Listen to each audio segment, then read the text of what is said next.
ਪੰਜਾਬ ਦੇ ਸਕੂਲਾਂ ਦੇ ਅੰਦਰ ਬੈਠੇ ਐਜੂਸੈਟ ਰੂਮ ਦੇ ਸੱਜੇ ਹੋਏ ਵਿਦਿਆਰਥੀਓ ਤੇ ਪਿਆਰੇ ਅਧਿਆਪਕੋ, ਬਹੁਤ ਪਿਆਰ ਭਰੀ ਸਤਿ ਸ੍ਰੀ ਅਕਾਲ। ਮੈਂ ਉਮੀਦ ਕਰਦਾ ਹਾਂ ਕਿ ਤੁਸੀਂ ਆਪਣੇ ਬੱਚਿਆਂ ਦੇ ਨਾਲ ਐਜੂਸੈਟ ਰੂਮ ਦੇ ਵਿੱਚ ਪੂਰੇ ਧਿਆਨ ਦੇ ਨਾਲ ਕੇਂਦਰਿਤ ਹੋ ਚੁੱਕੇ ਹੋਵੋਗੇ। ਸੋ ਮੈਂ ਉਮੀਦ ਕਰਦਾ ਹਾਂ ਕਿ ਤੁਸੀਂ ਪੂਰੇ ਪੜ੍ਹਨ ਦੇ ਮੂਡ ਦੇ ਨਾਲ ਐਜੂਸੈਟ ਰੂਮ ਦੇ ਵਿੱਚ ਬੈਠੇ ਆ। ਜੇ ਤੁਹਾਡਾ ਮਨ ਹੋਵੇ ਤਾਂ ਆਪਾਂ ਅੱਜ ਦਾ ਟੌਪਿਕ ਸ਼ੁਰੂ ਕਰਦੇ ਹਾਂ। ਟੌਪਿਕ ਹੈ ਜੀ ਅੱਜ ਦਾ ਭਾਰਤੀ ਲੋਕਤੰਤਰ। ਲੋਕਤੰਤਰ ਨੂੰ ਦਰਪੇਸ਼ ਸਮੱਸਿਆਵਾਂ ਅਤੇ ਚੁਣੌਤੀਆਂ। Indian democracy, problems and challenges to Indian democracy. ਪਿਆਰੇ ਬੱਚਿਓ, ਤੁਸੀਂ ਸਾਰੇ ਜਾਣਦੇ ਹੋ ਕਿ ਭਾਰਤ ਲੋਕਤੰਤਰਿਕ ਦੇਸ਼ ਹੈ। ਭਾਰਤ ਦੁਨੀਆ ਦਾ ਸਭ ਤੋਂ ਵੱਡਾ ਲੋਕਤੰਤਰ ਹੈ ਅਤੇ ਲੋਕਤੰਤਰ ਬੜੀ ਸਫਲਤਾ ਦੇ ਨਾਲ ਚੱਲ ਰਿਹਾ, ਪਰ ਇਸ ਦੇ ਬਾਵਜੂਦ ਇਸ ਦੀਆਂ ਕੁਝ ਸਮੱਸਿਆਵਾਂ ਜਿਹੜੀਆਂ ਚੁਣੌਤੀਆਂ ਇਹਦੇ ਸਾਹਮਣੇ ਆ ਰਹੀਆਂ। ਆਪਾਂ ਅੱਜ ਇਸ ਵਿਸ਼ੇ ਦੇ ਉੱਤੇ ਗੱਲਬਾਤ ਕਰਾਂਗੇ। ਮੈਂ ਉਮੀਦ ਕਰਦਾ ਕਿ ਅੱਜ ਦੇ ਥੋੜ੍ਹੇ ਜਿਹੇ ਸਮੇਂ ਦੇ ਵਿੱਚ ਬਹੁਤ ਹੀ ਮਹੱਤਵਪੂਰਨ ਲੈਸਨ ਨੂੰ ਤੁਸੀਂ ਧਿਆਨ ਨਾਲ ਸੁਣੋਗੇ, ਕਿਉਂਕਿ ਆਉਣ ਵਾਲੇ ਪੇਪਰਾਂ ਦੇ ਵਿੱਚ ਤੁਹਾਡੇ ਬਹੁਤ ਕੰਮ ਆਉਣ ਵਾਲਾ ਹੈ। ਸੋ ਟੌਪਿਕ ਨੂੰ ਕਰਦੇ ਹਾਂ ਜੀ ਸ਼ੁਰੂ। ਸੋ ਸਭ ਤੋਂ ਪਹਿਲਾਂ ਜੇ ਗੱਲ ਲੋਕਤੰਤਰ ਦੀ ਆਪਾਂ ਕਰਦੇ ਹਾਂ ਤਾਂ ਸਾਨੂੰ ਲੋਕਤੰਤਰ ਦਾ ਅਰਥ ਪਤਾ ਹੋਣਾ ਚਾਹੀਦਾ ਹੈ ਕਿ ਲੋਕਾਂ ਦਾ ਜਿਹੜਾ ਲੋਕਤੰਤਰ ਹੈ ਇਸ ਨੂੰ ਕਿਵੇਂ ਅਸੀਂ ਡਿਫਾਈਨ ਕਰ ਸਕਦੇ ਹਾਂ। ਮੇਰੇ ਖਿਆਲ ਦੇ ਵਿੱਚ 10ਵੀਂ ਤੋਂ ਲੈ ਕੇ ਜਾਂ ਛੋਟੀਆਂ ਕਲਾਸਾਂ ਤੋਂ 8ਵੀਂ ਤੋਂ ਲੈ ਕੇ ਤੁਸੀਂ ਜਿਹੜੀ ਇੱਕ ਪਰਿਭਾਸ਼ਾ ਸਮਝਦੇ ਆ ਰਹੇ ਆ, ਉਹ ਸਭ ਤੋਂ ਸੌਖੀ ਪਰਿਭਾਸ਼ਾ ਅਬਰਾਹਮ ਲਿੰਕਨ ਜੀ ਦੀ ਹੈ, ਜਿਹੜੇ ਕਿ ਅਮਰੀਕਾ ਦੇ ਪ੍ਰੈਜ਼ੀਡੈਂਟ ਰਹੇ ਨੇ। ਹਰ ਬੱਚੇ ਦੀ ਜ਼ੁਬਾਨ ਦੇ ਉੱਤੇ ਇਹ ਪਰਿਭਾਸ਼ਾ ਆਮ ਹੀ ਅਸੀਂ ਸੁਣਦੇ ਹਾਂ। ਜਦੋਂ ਵੀ ਕਿਸੇ ਨੂੰ ਪੁੱਛਦੇ ਹਾਂ ਲੋਕਤੰਤਰ ਦੀ ਕੋਈ ਪਰਿਭਾਸ਼ਾ ਦਿਓ ਤਾਂ ਉਹ ਅਬਰਾਹਮ ਲਿੰਕਨ ਜੀ ਦੀ ਪਰਿਭਾਸ਼ਾ ਨੂੰ ਹੀ ਪਹਿਲ ਦਿੰਦਾ ਹੈ। ਸੋ ਕੀ ਕਹਿੰਦੇ ਹੋ ਕਿ democracy is the government of the people, by the people and for the people. ਯਾਨੀ ਲੋਕਤੰਤਰ ਲੋਕਾਂ ਦੀ, ਲੋਕਾਂ ਦੁਆਰਾ ਅਤੇ ਲੋਕਾਂ ਲਈ ਸਰਕਾਰ ਹੈ। ਜਿਵੇਂ ਮੈਂ ਉੱਪਰ ਵੀ ਲਿਖਿਆ ਕਿ ਵਰਤਮਾਨ ਯੁੱਗ ਲੋਕਤੰਤਰ ਦਾ ਯੁੱਗ ਹੈ। ਸੰਸਾਰ ਦੇ ਬਹੁਤ ਸਾਰੇ ਦੇਸ਼ਾਂ ਦੇ ਵਿੱਚ ਲੋਕਤੰਤਰ ਦੀ ਸਥਾਪਤੀ ਹੋ ਚੁੱਕੀ ਹੈ ਔਰ ਬੜੀ ਸਫਲਤਾ ਦੇ ਨਾਲ ਲੋਕਤੰਤਰ ਚੱਲ ਰਿਹਾ ਹੈ। ਜਿਹੜੇ ਕੁਛ ਇੱਕ ਦੇਸ਼ ਹੈਗੇ ਆ ਜਿਨ੍ਹਾਂ ਦੇ ਵਿੱਚ ਅਜੇ ਤੱਕ ਲੋਕਤੰਤਰ ਸਥਾਪਿਤ ਨਹੀਂ ਹੋ ਸਕਿਆ, ਉਹ ਵੀ ਹੱਥ ਪੈਰ ਮਾਰਦੇ ਆ ਕਿ ਬਹੁਤ ਜਲਦੀ ਨਾਲ ਉਹਨਾਂ ਦੇ ਦੇਸ਼ ਵਿੱਚ ਵੀ ਲੋਕਤੰਤਰ ਸਥਾਪਿਤ ਹੋ ਜਾਵੇ। ਸੋ ਕਿਉਂ ਇਸ ਗੱਲ 'ਤੇ ਕਿਉਂ ਇੰਨਾ ਜ਼ੋਰ ਦਿੱਤਾ ਜਾਂਦਾ ਹੈ? ਪਰਿਭਾਸ਼ਾ 'ਤੇ ਫਿਰ ਧਿਆਨ ਦਿਓ। ਲੋਕਤੰਤਰ ਲੋਕਾਂ ਦੀ ਸਰਕਾਰ ਹੈ, ਕਿਉਂਕਿ ਲੋਕਾਂ ਨੇ ਆਪ ਬਣਾਈ ਹੁੰਦੀ ਹੈ, ਲੋਕਾਂ ਦੁਆਰਾ ਆਪ ਬਣਾਈ ਹੈ। ਲੋਕ ਹੀ ਵੋਟ ਪਾਉਂਦੇ ਆ, ਲੋਕ ਹੀ ਸਰਕਾਰ ਚੁਣਦੇ ਆ। ਸੋ ਆਪਣੀ ਮਰਜ਼ੀ ਦੇ ਲੀਡਰਸ ਨੂੰ ਅਸੀਂ ਅੱਗੇ ਲਿਆਉਂਦੇ ਹਾਂ ਜਿਹੜੇ ਕਿ ਸਾਡੇ ਦੇਸ਼ ਦਾ ਪ੍ਰਬੰਧ ਚਲਾਉਂਦੇ ਆ। ਲੋਕਾਂ ਲਈ ਸਰਕਾਰ ਜਦੋਂ ਚੁਣੀ ਜਾਂਦੀ ਹੈ ਤਾਂ ਫਰਜ਼ ਬਣਦਾ ਸਰਕਾਰ ਦਾ ਕਿ ਜਿਨ੍ਹਾਂ ਲੋਕਾਂ ਨੇ ਉਹਨਾਂ ਨੂੰ ਪਾਵਰ ਦੇ ਵਿੱਚ ਲਿਆਂਦਾ ਇਹ ਸਰਕਾਰ ਉਹਨਾਂ ਵਾਸਤੇ ਕੰਮ ਕਰੇ। ਸੋ ਮੈਂ ਸਮਝਦਾ ਕਿ ਲੋਕਤੰਤਰ ਦੇ ਅਰਥ ਜਿਹੜੇ ਆ ਉਹ ਚੰਗੀ ਤਰ੍ਹਾਂ ਨਾਲ ਤੁਹਾਡੇ ਦਿਮਾਗ ਦੇ, ਤੁਹਾਡੇ ਜ਼ਿਹਨ ਤੱਕ ਪਹੁੰਚ ਗਏ ਹੋਣਗੇ। ਸੋ ਇਸ ਗੱਲ ਨੂੰ ਅੱਗੇ ਵਧਾਉਂਦੇ ਹਾਂ ਆਪਾਂ ਔਰ ਚੱਲਦੇ ਹਾਂ ਲੋਕਤੰਤਰ ਦੀਆਂ ਵਿਸ਼ੇਸ਼ਤਾਵਾਂ ਦੇਖਦੇ ਹਾਂ। ਕਿਹੜੀ ਸਰਕਾਰ ਹੈ ਔਰ ਕਿਸ ਤਰ੍ਹਾਂ ਦੀਆਂ ਵਿਸ਼ੇਸ਼ਤਾਵਾਂ ਹੋਣ ਤਾਂ ਉਸ ਨੂੰ ਅਸੀਂ ਲੋਕਤੰਤਰ ਕਹਿ ਸਕਦੇ ਹਾਂ। ਤੁਸੀਂ ਦੇਖ ਸਕਦੇ ਹੋ ਸ਼ਾਰਟ ਦੇ ਵਿੱਚ ਮੌਲਿਕ ਅਧਿਕਾਰ, ਨੀਤੀ ਨਿਰਦੇਸ਼ਕ ਸਿਧਾਂਤ, ਸੁਤੰਤਰ ਨਿਆਂਪਾਲਿਕਾ, ਸ਼ਕਤੀ ਦਾ ਸੋਮਾ ਲੋਕ, ਇਸ ਦੇ ਉੱਤੇ ਆਪਾਂ ਗੱਲ ਕਰਾਂਗੇ। ਵੋਟ ਦਾ ਅਧਿਕਾਰ, ਆਜ਼ਾਦ ਅਤੇ ਨਿਰਪੱਖ ਚੋਣਾਂ, ਧਰਮ ਨਿਰਪੱਖ ਰਾਜ। ਇਹ ਜਿੰਨੀਆਂ ਗੱਲਾਂ ਲਿਖੀਆਂ ਗਈਆਂ, ਇਸ ਤੋਂ ਇਲਾਵਾ ਹੋਰ ਵੀ ਬਹੁਤ ਕੁਝ। ਅਗਰ ਇਹ ਸਾਰਾ ਕੁਝ ਸਾਨੂੰ ਕਿਸੇ ਦੇਸ਼ ਦੇ ਵਿੱਚ ਦੇਖਣ ਲਈ ਮਿਲਦਾ ਹੈ, ਇਹ ਲੱਛਣ ਸਾਨੂੰ ਕਿਸੇ ਦੇਸ਼ ਦੀ ਸਰਕਾਰ ਦੇ ਵਿੱਚ ਦੇਖਣ ਨੂੰ ਮਿਲਦੇ ਹੈ, ਤਾਂ ਅਸੀਂ ਸਮਝ ਲਵਾਂਗੇ ਕਿ ਇਹ ਸਰਕਾਰ ਜਿਹੜੀ ਹੈ ਇਹ ਲੋਕਤੰਤਰ ਦੀ ਸਰਕਾਰ ਹੈ, ਲੋਕਾਂ ਦੀ ਸਰਕਾਰ ਹੈ, ਲੋਕਾਂ ਦੁਆਰਾ ਬਣਾਈ ਹੋਈ ਸਰਕਾਰ ਹੈ। ਸੋ ਆਓ ਇਹਨਾਂ ਵਿਸ਼ੇਸ਼ਤਾਵਾਂ ਦੇ ਉੱਤੇ ਆਪਾਂ ਥੋੜ੍ਹਾ ਜਿਹਾ ਚਾਨਣਾ ਪਾਉਂਦੇ ਹਾਂ ਇੱਕ ਇੱਕ ਕਰਕੇ। ਸਾਡੇ ਦੇਸ਼ ਦਾ ਸਰਵਉੱਚ ਕਾਨੂੰਨ ਜਿਹੜਾ ਸੰਵਿਧਾਨ ਹੈ, ਜਿਹੜੀ ਚੀਜ਼ ਸੰਵਿਧਾਨ ਦੇ ਵਿੱਚ ਆ ਜਾਂਦੀ ਹੈ ਲਿਖਤੀ ਰੂਪ ਦੇ ਵਿੱਚ, ਤਾਂ ਅਸੀਂ ਸਮਝਦੇ ਹਾਂ ਕਿ ਉਸ ਨੂੰ ਸੰਵਿਧਾਨਿਕ ਦਰਜਾ ਪ੍ਰਾਪਤ ਹੋ ਗਿਆ। ਸੋ ਅਸੀਂ ਉਹਨਾਂ ਵਿਸ਼ੇਸ਼ਤਾਵਾਂ ਦੀ ਗੱਲ ਕਰਾਂਗੇ ਜਿਹੜੀਆਂ ਸਾਡੀਆਂ ਸੰਵਿਧਾਨਿਕ ਵਿਸ਼ੇਸ਼ਤਾਵਾਂ ਹੈਗੀਆਂ ਲੋਕਤੰਤਰ ਦੀਆਂ। ਸਭ ਤੋਂ ਪਹਿਲੀ ਗੱਲ, ਭਾਰਤ ਵਿੱਚ ਸਰਵਉੱਚ ਸ਼ਕਤੀ ਦਾ ਸੋਮਾ ਲੋਕ। ਤੁਹਾਨੂੰ ਅਸੀਂ 11ਵੀਂ ਕਲਾਸ ਦੇ ਵਿੱਚ ਵੀ ਪੜ੍ਹਾਇਆ ਸੀ, ਜਦੋਂ ਅਸੀਂ ਸੰਵਿਧਾਨ ਦੀ ਪ੍ਰਸਤਾਵਨਾ ਦਾ ਲੈਸਨ ਤੁਹਾਡੇ ਨਾਲ ਪੜ੍ਹਾਉਂਦੇ ਹਾਂ। ਤੁਹਾਨੂੰ ਪ੍ਰਸਤਾਵਨਾ ਕਿਹੜੇ ਸ਼ਬਦਾਂ ਨਾਲ ਸ਼ੁਰੂ ਹੁੰਦੀ ਹੈ? ਤਾਂ ਵੀ ਦਾ ਪੀਪਲ ਆਫ ਇੰਡੀਆ, ਯਾਨੀ ਅਸੀਂ ਭਾਰਤ ਦੇ ਲੋਕ। ਅਸੀਂ ਸਾਰੀ ਸੰਵਿਧਾਨ ਦੀ ਪਰਿਭਾਸ਼ਾ ਜੇ ਕਿ ਜੋ ਵੀ ਸੰਵਿਧਾਨ ਦੇ ਵਿੱਚ ਲਿਖਿਆ ਹੈ, ਉਹ ਸੰਵਿਧਾਨ ਦਾ ਇੱਕ ਤਰ੍ਹਾਂ ਨਾਲ ਸ਼ੀਸ਼ਾ ਬਣਾ ਕੇ ਉਸ ਪ੍ਰਸਤਾਵਨਾ ਨੂੰ ਪੇਸ਼ ਕੀਤਾ ਗਿਆ ਔਰ ਇਹ ਸਾਫ਼-ਸਾਫ਼ ਸ਼ਬਦਾਂ 'ਚ ਲਿਖਿਆ ਕਿ ਅਸੀਂ ਇਸ ਸੰਵਿਧਾਨ ਨੂੰ ਆਤਮ ਅਰਪਿਤ ਕਰਦੇ ਹਾਂ। ਭਾਵ ਕਿ ਅਸੀਂ ਇਸ ਸੰਵਿਧਾਨ ਨੂੰ ਮੰਨਦੇ ਹਾਂ ਔਰ ਇਹਨੂੰ ਆਪਣੇ ਆਪ ਨੂੰ ਸਮਰਪਿਤ ਹਾਂ। ਅਸੀਂ ਇਸ ਸੰਵਿਧਾਨ ਦੇ ਨਾਲ ਚੱਲਣ ਦੀ ਕੋਸ਼ਿਸ਼ ਕਰਾਂਗੇ। ਸੋ ਇਹ ਗੱਲ ਬਹੁਤ ਸਪਸ਼ਟ ਰੂਪ ਦੇ ਸਾਹਮਣੇ ਆਉਂਦੀ ਹੈ ਕਿ ਭਾਰਤ ਦੇ ਜਿਹੜੀ ਅਸਲੀ ਸ਼ਕਤੀ ਹੈ ਉਹ ਲੋਕ ਸ਼ਕਤੀ ਹੈ। ਤੁਸੀਂ ਸੋਚਦੇ ਹੋਵੋਗੇ ਕਿਵੇਂ? ਕਿਉਂਕਿ ਸਰਕਾਰ, ਅਸੀਂ ਜਿਵੇਂ ਪਿੱਛੇ ਪਰਿਭਾਸ਼ਾ ਪੜ੍ਹੀ ਹੈ ਤਾਂ ਅਸੀਂ ਸਾਫ਼ ਪੜ੍ਹਿਆ, ਉਹਦੇ ਵਿੱਚ ਲਿਖਿਆ ਹੈ ਕਿ ਲੋਕਾਂ ਦੀ, ਲੋਕਾਂ ਦੁਆਰਾ ਸਰਕਾਰ ਹੈ। ਤਾਂ ਜੇ ਸਰਕਾਰ ਹੀ ਲੋਕਾਂ ਦੀ, ਸਾਡੇ ਹੱਥ ਲੋਕਾਂ ਦੇ ਹੱਥ ਵਿੱਚ ਹੀ ਹੈ ਸਰਕਾਰ ਨੂੰ ਬਣਾਉਣਾ, ਸਰਕਾਰ ਨੂੰ ਬਦਲਣਾ, ਸਰਕਾਰ ਦਾ ਵਿਰੋਧ ਕਰਨਾ, ਸਰਕਾਰ ਦੇ ਪੱਖ ਵਿੱਚ ਜਾਣਾ, ਇਹ ਸਾਰੀਆਂ ਗੱਲਾਂ ਲੋਕਾਂ ਦੇ ਹੱਕ ਵਿੱਚ ਹੈ, ਤਾਂ ਲੋਕਾਂ ਦੇ ਹੱਥ ਵਿੱਚ ਹੀ ਫਿਰ ਅਸਲੀ ਸ਼ਕਤੀ ਹੈ। ਜੇ ਉਹ ਚਾਹੁਣ ਤਾਂ ਸਰਕਾਰ ਨੂੰ ਆਉਣ ਵਾਲੇ ਸਮੇਂ ਦੇ ਵਿੱਚ ਬਦਲ ਵੀ ਸਕਦੇ ਆ। ਸੋ ਯਾਦ ਰੱਖਣਾ, ਸਭ ਤੋਂ ਵੱਡੀ ਵਿਸ਼ੇਸ਼ਤਾ ਇਹ ਹੈ ਕਿ ਸ਼ਕਤੀ ਲੋਕਤੰਤਰ ਦੇ ਵਿੱਚ ਲੋਕਾਂ ਦੇ ਹੱਥ ਵਿੱਚ ਹੁੰਦੀ ਹੈ। ਦੂਸਰੀ ਜਿਹੜੀ ਸੰਵਿਧਾਨਕ ਵਿਸ਼ੇਸ਼ਤਾ ਉਹ ਹੈ ਜੀ ਸਰਵਜਨਕ ਬਾਲਗ ਮਤ ਅਧਿਕਾਰ। 18 साल का ਜਦੋਂ ਵੀ ਕੋਈ ਬੱਚਾ ਹੋ ਜਾਏਗਾ ਬਿਨਾਂ ਕਿਸੇ ਧਰਮ ਜਾਤੀ ਲਿੰਗ ਔਰ ਕਿਸੇ ਵੀ ਤਰ੍ਹਾਂ ਦੇ ਅਮੀਰ ਗਰੀਬ ਰੰਗ ਨਸਲ ਦੇ ਭੇਦਭਾਵ ਤੋਂ ਬਿਨਾਂ ਉਸ ਨੂੰ ਵੋਟ ਦਾ ਅਧਿਕਾਰ ਮਿਲ ਜਾਂਦਾ ਹੈ, ਜਿਸ ਨੂੰ ਅਸੀਂ ਸਰਵਜਨਕ ਬਾਲਗ ਮਤ ਅਧਿਕਾਰ ਕਹਿੰਦੇ ਹਾਂ। ਤੇ ਲੋਕਤੰਤਰ ਦੀ ਸਰਕਾਰ ਜਿਹੜੀ ਹੈ ਇਹ ਬਾਲਗ ਮਤ ਅਧਿਕਾਰ ਦੇ ਨਾਲ ਚੁਣੀ ਜਾਂਦੀ ਹੈ। ਬੱਚੋ ਵੋਟ ਪਾ ਕੇ ਅਸੀਂ ਆਪਣੀ ਸਰਕਾਰ ਬਣਾਉਂਦੇ ਹਾਂ। ਤੀਸਰਾ ਹੈ ਮੌਲਿਕ ਅਧਿਕਾਰਾਂ ਦਾ ਪ੍ਰਬੰਧ। ਇਹ ਵੀ ਤੁਸੀਂ +1 ਦੇ ਵਿੱਚ ਪੜ੍ਹ ਚੁੱਕੇ ਆ। ਫੰਡਾਮੈਂਟਲ ਰਾਈਟਸ ਜਿਹੜੇ 6 ਅਧਿਕਾਰ ਸਾਨੂੰ ਦਿੱਤੇ ਹੋਏ ਆ ਧਾਰਾ 12 ਤੋਂ ਲੈ ਕੇ 35 ਤੱਕ। ਬੇਸ਼ੱਕ ਇਹ ਧਾਰਾਵਾਂ 14 ਤੋਂ ਲੈ ਕੇ 32 ਤੱਕ ਸਾਡੇ ਸੰਵਿਧਾਨ ਜਿਹੜੇ ਮੌਲਿਕ ਅਧਿਕਾਰ ਆ ਉਹਨਾਂ ਦੀ ਵਿਆਖਿਆ ਕਰਦੀਆਂ, ਔਰ ਆਰਟੀਕਲ ਜਿਹੜਾ 12 13 ਔਰ ਇਸੇ ਤਰ੍ਹਾਂ ਹੀ ਅੱਗੇ 33 34 ਔਰ 35 ਇਹ 5 ਆਰਟੀਕਲ ਜਿਹੜੇ ਆ ਇਹ ਵੀ ਬੇਟੇ ਫੰਡਾਮੈਂਟਲ ਰਾਈਟਸ ਦੇ ਨਾਲ ਜੁੜੇ ਹੋਏ ਆ। ਇਸ ਕਰਕੇ ਜੇ ਮੋਟੇ ਰੂਪ 'ਚ ਪ੍ਰਸ਼ਨ ਆਉਂਦਾ ਤਾਂ ਅਸੀਂ 12 ਤੋਂ 35 ਤੱਕ ਜਿਹੜੀ ਆ ਸੰਵਿਧਾਨ ਦੀਆਂ ਧਾਰਾਵਾਂ ਲਿਖਾਉਂਦੇ ਆ। ਚੈਪਟਰ 3 ਦੇ ਵਿੱਚ ਸਾਨੂੰ 6 ਤਰ੍ਹਾਂ ਦੇ ਮੌਲਿਕ ਅਧਿਕਾਰ ਦਿੱਤੇ ਹੋਏ ਆ ਜਿਹੜੇ ਨਿਆਂਯੋਗ ਹੈ। ਜੇ ਸਾਨੂੰ ਇਹ ਮੌਲਿਕ ਅਧਿਕਾਰ ਨਹੀਂ ਮਿਲਦੇ ਤਾਂ ਅਸੀਂ ਇਹਨਾਂ ਦੀ ਪ੍ਰਾਪਤੀ ਵਾਸਤੇ ਕੋਰਟ ਵਿੱਚ ਜਾ ਸਕਦੇ ਹਾਂ।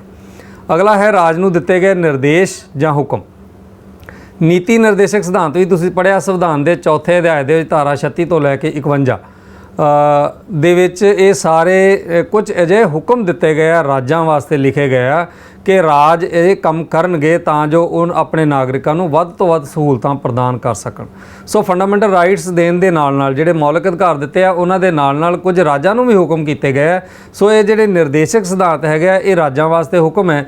ਬੇਸ਼ੱਕ ਇਹ ਨਿਆਂਯੋਗ ਨਹੀਂ ਹੈਗੇ, ਇਹਨਾਂ ਦੇ ਲਈ ਅਸੀਂ ਕੋਰਟ ਵਿੱਚ ਨਹੀਂ ਜਾ ਸਕਦੇ, ਪਰ ਇਹ ਇੰਨੇ ਅਹਿਮ ਹੈ ਕਿ ਜਦੋਂ ਵੀ ਕੋਈ ਸਰਕਾਰ ਨੀਤੀ ਬਣਾਉਂਦੀ ਹੈ ਤਾਂ ਸਰਕਾਰ ਇਹਨਾਂ ਨੂੰ ਅੱਖੋਂ ਪਰੋਖੇ ਨਹੀਂ ਕਰ ਸਕਦੀ। ਸੋ ਬੜੇ ਅਹਿਮ ਹਨ ਨੀਤੀ ਨਿਰਦੇਸ਼ਕ ਸਿਧਾਂਤ। ਸੋ ਉਹਨਾਂ ਸਿਧਾਂਤਾਂ ਨੂੰ ਧਿਆਨ ਵਿੱਚ ਰੱਖ ਕੇ ਹੀ ਸਰਕਾਰ ਕੋਈ ਵੀ ਨੀਤੀ ਜਿਹੜੀ ਹੈ ਉਸ ਨੂੰ ਬਣਾਉਂਦੀ ਹੈ। ਸੋ ਸਾਡੇ ਲੋਕਤੰਤਰ ਦੀ ਇਹ ਵੀ ਇੱਕ ਵਿਸ਼ੇਸ਼ਤਾ ਹੈ ਕਿ ਦੇਸ਼ ਦੇ ਨਾਗਰਿਕਾਂ ਵਾਸਤੇ ਕੁਝ ਅਜਿਹੇ ਹੁਕਮ ਸੰਵਿਧਾਨ ਦੇ ਵਿੱਚ ਰਾਜਾਂ ਨੂੰ ਦਿੱਤੇ ਗਏ ਆ ਜਿਹੜੇ ਉਹਨਾਂ ਨੇ ਲਾਗੂ ਕਰਨੇ ਹੁੰਦੇ ਆ। ਇਸ ਤੋਂ ਅਗਲੀ ਗੱਲ ਹੈ ਸੁਤੰਤਰ ਅਤੇ ਨਿਰਪੱਖ ਚੋਣਾਂ ਦਾ ਪ੍ਰਬੰਧ। ਤੁਸੀਂ ਸੱਜੇ ਪਾਸੇ ਨਾਲ ਦੀ ਨਾਲ ਫੋਟੋ ਵੀ ਬੇਸ਼ੱਕ ਦੇਖੀ ਜਾਣੀ ਹੈ। ਇਹ ਚੋਣਾਂ ਦੀ ਇੱਕ ਫੋਟੋ ਲੱਗੀ ਹੋਈ ਹੈ ਜਿਹਦੇ ਵਿੱਚ ਲੋਕ ਵੋਟ ਪਾਉਣ ਦੇ ਲਈ ਆਪਣੇ ਹੱਕ ਦੀ ਵਰਤੋਂ ਕਰਨ ਵਾਸਤੇ ਲਾਈਨ ਦੇ ਵਿੱਚ ਲੱਗੇ ਖੜੇ ਆ। ਸੁਤੰਤਰ ਤੇ ਨਿਰਪੱਖ ਚੋਣਾਂ ਵਾਸਤੇ ਸਾਡੇ ਸੰਵਿਧਾਨ ਦੇ ਵਿੱਚ ਬੜਾ ਸਾਫ਼-ਸਾਫ਼ ਲਿਖਿਆ ਗਿਆ ਹੈ ਕਿ ਜਿਹੜੀਆਂ ਸਾਰੀਆਂ ਚੋਣਾਂ ਹੈਗੀਆਂ ਉਹ ਚੋਣ ਕਮਿਸ਼ਨ ਦੇ ਅਧੀਨ ਹੋਣਗੀਆਂ। ਚੋਣ ਕਮਿਸ਼ਨ ਸਾਰੀਆਂ ਇਲੈਕਸ਼ਨਸ ਨੂੰ ਨਜ਼ਰਸਾਨੀ ਕਰੇਗਾ, ਚੋਣਾਂ ਨੂੰ ਕਰਵਾਏਗਾ। ਧਾਰਾ 324 ਤੋਂ ਲੈ ਕੇ 329 ਤੱਕ ਚੋਣ ਕਮਿਸ਼ਨ ਦੀ ਵਿਵਸਥਾ ਕੀਤੀ ਗਈ ਹੈ। ਚੋਣ ਕਮਿਸ਼ਨ ਨੇ ਕੀ ਕੰਮ ਕਰਨਾ, ਕਿਹੜੀ ਇਲੈਕਸ਼ਨ ਕਰਵਾਉਣੀ ਆ, ਕਿਵੇਂ ਵੋਟਰ ਸੂਚੀਆਂ ਬਣਾਉਣੀਆਂ, ਸਾਰੇ ਹੀ ਕੰਮ ਕਿਵੇਂ ਕਰਨੇ ਆ ਉਹਨਾਂ ਦਾ ਵਿਸਥਾਰ ਸਹਿਤ ਵਰਣਨ ਜਿਹੜਾ ਸਾਡੇ ਸੰਵਿਧਾਨ ਦੇ ਵਿੱਚ ਕੀਤਾ ਗਿਆ। ਸੋ ਸਾਡੇ ਲੋਕਤੰਤਰ ਦੀ ਇਹ ਵੀ ਇੱਕ ਸੰਵਿਧਾਨਕ ਵਿਸ਼ੇਸ਼ਤਾ ਹੈ। ਇਹਨਾਂ ਵਿਸ਼ੇਸ਼ਤਾਵਾਂ ਤੋਂ ਅੱਗੇ ਚੱਲਦੇ ਹਾਂ ਜੀ। ਜਿਹੜੀ ਮੁੱਖ ਵਿਸ਼ੇਸ਼ਤਾ ਬਣਦੀ ਹੈ ਸਾਡੀ ਉਹ ਹੈ ਸੁਤੰਤਰ ਨਿਆਂਪਾਲਿਕਾ। ਸੱਜੇ ਪਾਸੇ ਤੁਸੀਂ ਜੁਡੀਸ਼ਰੀ ਦੀ ਫੋਟੋ ਦੇਖ ਸਕਦੇ ਹੋ। ਇਹ ਅਕਸਰ ਹੀ ਤੁਸੀਂ ਇਹ ਵਾਲੇ ਸਾਈਨ ਜਿਹੜਾ ਇਹ ਵਾਲੇ ਚਿੰਨ੍ਹ ਜਿਹੜੇ ਆ ਤੁਸੀਂ ਦੇਖਦੇ ਹੋ ਇਹ ਨਿਆਂ ਦੀ ਤੱਕੜੀ ਹੈ। ਤੋ ਨਿਆਂਪਾਲਿਕਾ ਸਾਡੀ ਸੁਤੰਤਰ ਹੈ। ਜਿਸ ਦੇਸ਼ ਦੇ ਵਿੱਚ ਨਿਆਂਪਾਲਿਕਾ ਸੁਤੰਤਰ ਹੈ ਸਮਝ ਲਓ ਕਿ ਉਸ ਦੇਸ਼ ਦੀ ਸਰਕਾਰ ਜਿਹੜੀ ਆ ਲੋਕਤੰਤਰਿਕ ਸਿਧਾਂਤਾਂ ਦੇ ਅਨੁਸਾਰ ਚੱਲ ਰਹੀ ਹੈ। ਬਹੁਤ ਸਾਰੇ ਕਾਰਨ ਹੈ ਕਿਉਂ ਸੁਤੰਤਰ ਹੈ ਸਾਡੀ ਨਿਆਂਪਾਲਿਕਾ। ਇੱਕ ਤਾਂ ਇਹ ਵਿਧਾਨਪਾਲਿਕਾ ਔਰ ਕਾਰਜਪਾਲਿਕਾ ਦੇ ਅਸਰ ਤੋਂ ਰਹਿਤ ਹੈ, ਉਹ ਇਹਦੇ ਉੱਤੇ ਪ੍ਰਭਾਵਕਾਰੀ ਨਹੀਂ ਹਨ। ਬਹੁਤ ਸਾਰੇ ਇੱਦਾਂ ਦੇ ਪ੍ਰਬੰਧ ਕੀਤੇ ਗਏ ਜਿਵੇਂ ਜੱਜਾਂ ਦੀ ਨਿਯੁਕਤੀ ਹੈ ਉਹਦਾ ਕ੍ਰਾਈਟੀਰੀਆ ਜਿਹੜਾ ਬਣਾਇਆ ਗਿਆ ਉਹ ਵੀ ਕਿਸੇ ਤਰ੍ਹਾਂ ਦਾ ਉਹਦੇ ਉੱਤੇ ਸਰਕਾਰੀ ਦਖਲਅੰਦਾਜ਼ੀ ਨਹੀਂ ਹੁੰਦੀ। ਜੱਜਾਂ ਦਾ ਕਾਰਜਕਾਲ ਨਿਸ਼ਚਿਤ ਕੀਤਾ ਗਿਆ, ਉਹਨਾਂ ਦੀਆਂ ਤਨਖਾਹਾਂ ਨਿਸ਼ਚਿਤ ਕੀਤੀਆਂ ਗਈਆਂ। ਉਹਨਾਂ ਦਾ ਲੰਬਾ ਕਾਰਜਕਾਲ ਹੁੰਦਾ ਹੈ, ਉਹਨਾਂ ਨੂੰ ਅਹੁਦੇ ਤੋਂ ਹਟਾਉਣਾ ਬਹੁਤ ਸੌਖਾ ਨਹੀਂ ਹੈ। ਸੋ ਇਹ ਸਾਰੀਆਂ ਗੱਲਾਂ ਨੂੰ ਜਦੋਂ ਅਸੀਂ ਧਿਆਨ 'ਚ ਰੱਖਦੇ ਹਾਂ ਤਾਂ ਅਸੀਂ ਇਹ ਮੰਨਾਂਗੇ ਕਿ ਸਾਡੀ ਜਿਹੜੀ ਨਿਆਂਪਾਲਿਕਾ ਹੈ ਉਹ ਸੁਤੰਤਰ ਹੈ। ਅਗਰ ਨਿਆਂਪਾਲਿਕਾ ਸੁਤੰਤਰ ਹੈ ਤਾਂ ਹੀ ਦੇਸ਼ ਲੋਕਤੰਤਰਿਕ ਹੋਏਗਾ। ਅਗਲੀ ਗੱਲ ਅਸੀਂ ਕਰਦੇ ਹਾਂ ਜੀ ਕਾਨੂੰਨ ਦਾ ਸ਼ਾਸਨ। ਲੋਕਤੰਤਰ ਦੇ ਵਿੱਚ ਇਹ ਬਿਲਕੁਲ ਸਾਫ਼ ਤੇ ਸਪਸ਼ਟ ਲਿਖਿਆ ਜਾਂਦਾ। ਮੈਂ ਧਾਰਾ 14 15 ਤੋਂ ਲੈ ਕੇ 17 ਦੀ ਗੱਲ ਕਰਨਾ ਚਾਹਾਂਗਾ ਤੁਹਾਡੇ ਨਾਲ। ਧਾਰਾ 14 ਦੇ ਵਿੱਚ ਲਿਖਿਆ ਹੋਇਆ ਬਿਲਕੁਲ ਜਿਹੜਾ ਫੰਡਾਮੈਂਟਲ ਰਾਈਟ ਤੋਂ ਸਮਾਨਤਾ ਦਾ ਪੜ੍ਹਿਆ ਸੀ ਉਹ 'ਚ ਲਿਖਿਆ ਕਾਨੂੰਨ ਦੇ ਸਾਹਮਣੇ ਸਮਾਨ ਨੇ ਸਾਰੇ। ਦੇਸ਼ ਦਾ ਕੋਈ ਵੀ ਨਾਗਰਿਕ ਚਾਹੇ ਉਹ ਅਮੀਰ ਹੈ ਗਰੀਬ ਹੈ ਕਿਸੇ ਵੀ ਅਹੁਦੇ ਤੇ ਲੱਗਾ ਹੋਇਆ, ਚਾਹੇ ਉਹ ਮੰਤਰੀ ਹੈ ਚਾਹੇ ਉਹ ਪ੍ਰਧਾਨ ਮੰਤਰੀ ਹੈ, ਉਹ ਕਾਨੂੰਨ ਦੀ ਨਜ਼ਰ ਦੇ ਵਿੱਚ ਸਮਾਨ ਹੈ।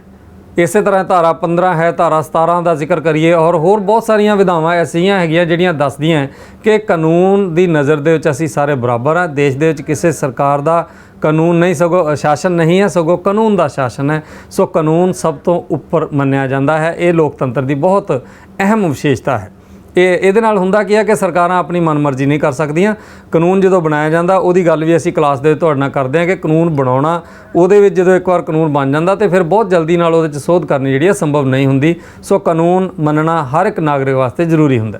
ਵਿਰੋਧੀ ਧਿਰ ਦਾ ਸਤਿਕਾਰ ਇਹ ਬਹੁਤ ਜ਼ਰੂਰੀ ਹੈ। ਇੱਕ ਲੋਕਤੰਤਰ ਦੀ ਸਫਲਤਾ ਵਾਸਤੇ ਮਜ਼ਬੂਤ ਵਿਰੋਧੀ ਧਿਰ ਦਾ ਹੋਣਾ ਬੜਾ ਜ਼ਰੂਰੀ ਹੈ।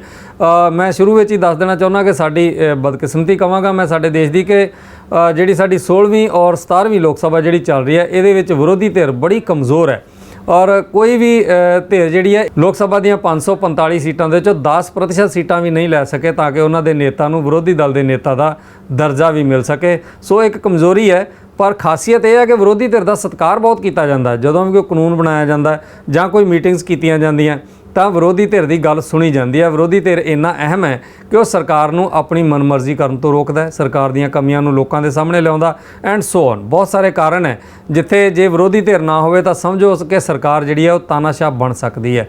ਇੰਨਾ ਇੰਪੋਰਟੈਂਟ ਹੈ ਇਹ ਧਿਰ ਦਾ ਹੋਣਾ। ਇਹ ਜਿਹੜੀ ਫੋਟੋ ਤੁਸੀਂ ਦੇਖ ਰਹੇ ਹੋ ਇਹ ਵੀ ਦੇਖੋ ਵਿਰੋਧੀ ਧਿਰ ਦੀਆਂ ਸਾਨੂੰ ਬਰਾਬਰ ਦੀਆਂ ਸੀਟਾਂ ਨਜ਼ਰ ਆ ਰਹੀਆਂ। ਅਗਰ ਇਸ ਤਰ੍ਹਾਂ ਦੀ ਫਸਵੀਂ ਟੱਕਰ ਵਾਲੀ ਵਿਰੋਧੀ ਧਿਰ ਹੈਗੀ ਹੈ ਤਾਂ ਅਸੀਂ ਸਮਝਾਂਗੇ ਕਿ ਲੋਕਤੰਤਰ ਬੜੀ ਵਧੀਆ ਤਰੀਕੇ ਦੇ ਨਾਲ ਚੱਲ ਰਿਹਾ। ਉਹ ਸਾਡੇ ਜਿਹੜੇ ਨਾਗਰਿਕ ਆ ਉਹ ਬੜੇ ਸੂਝਵਾਨ ਹੈ, ਉਹ ਆਪਣੀ ਵੋਟ ਬਹੁਤ ਸੋਚ ਸਮਝ ਕੇ ਪਾਉਂਦੇ ਆ। ਅਗਲੀ ਗੱਲ ਹੈ ਬਹੁ ਦਲ ਪ੍ਰਣਾਲੀ। ਵੱਖ-ਵੱਖ ਦੇਸ਼ਾਂ ਦੇ ਵਿੱਚ ਕਿਤੇ ਇੱਕ ਦਲ ਪ੍ਰਣਾਲੀ ਹੈ, ਕਿਤੇ ਬਹੁ ਦਲ ਪ੍ਰਣਾਲੀ ਹੈ, ਕਿਤੇ ਦੋ ਦਲ ਪ੍ਰਣਾਲੀ ਹੈ। ਸਾਡੇ ਦੇਸ਼ ਦੇ ਵਿੱਚ ਬਹੁ ਦਲ ਪ੍ਰਣਾਲੀ ਹੈ।